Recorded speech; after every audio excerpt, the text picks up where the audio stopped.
don't forget, we made the plan possible by taking out Iran. And speaking of Iran, I hope they're not trying to build up again, because if they are, we're going to have no choice but very quickly to eradicate that buildup. So I hope Iran is not trying to build up, as I've been reading that they're building up weapons and other things. And if they are, they're not using the sites that we obliterated, but they're using possibly different sites. We know exactly where they're going, what they're doing, and I hope they're not doing it because we don't want to waste the fuel on a B-2. It's a 37-hour trip both ways. I don't want to waste a lot of fuel. And, you know, they've been wanting to do that for 1,000 years with different names. After what you know from the intelligence, how close are we to another war with Iran? Well, I don't want to say that, but Iran may be behaving badly. It hasn't been confirmed, but if it's confirmed, look, they know the consequences. You know, consequences will be very powerful, and we give them a lot of credit. I give them a lot of credit. Mr. President, is the United States currently open to engaging in bilateral discussions with Tehran? We're hearing reports from numerous countries that there may be some discussions. Is that something you would support, or something that is happening? I would. You Sure. would support that? I would, yes. Right now. Thank you, sir. Mr. President, is the United States...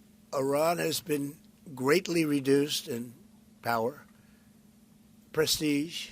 I don't want to use the word humiliation because, you know, they're trying to build up again.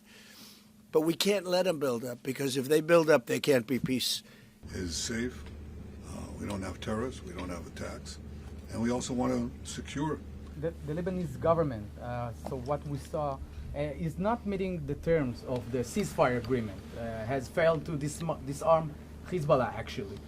In your view, should Israel strike the terrorist organization again? Well, we're going to see about that. We'll see about it.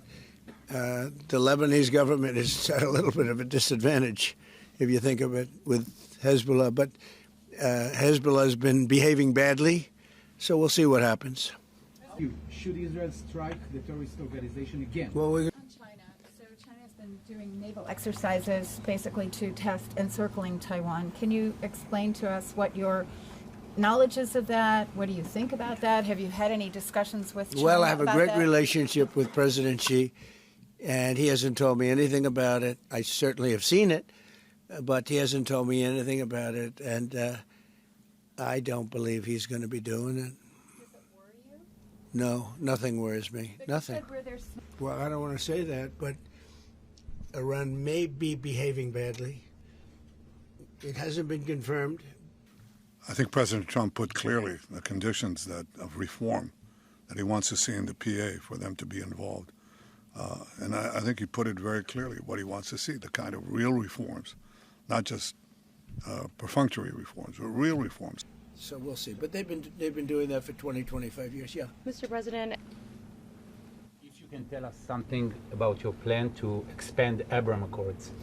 Well, the Abraham Accords are great. There's a great achievement of Jared and everybody. I mean, it was one of the great achievements. They'll be expanded. Countries are already talking about expanding it. Countries, namely Iraq. And all of a sudden, Iran had the whole Middle East all to itself. No, Saudi Arabia has been very good, as far as I'm concerned. They've done everything that we can ask for. But normalization with Israel is on the table? They're getting along great with Israel. They will. And at some point, they'll sign the Abraham Accords.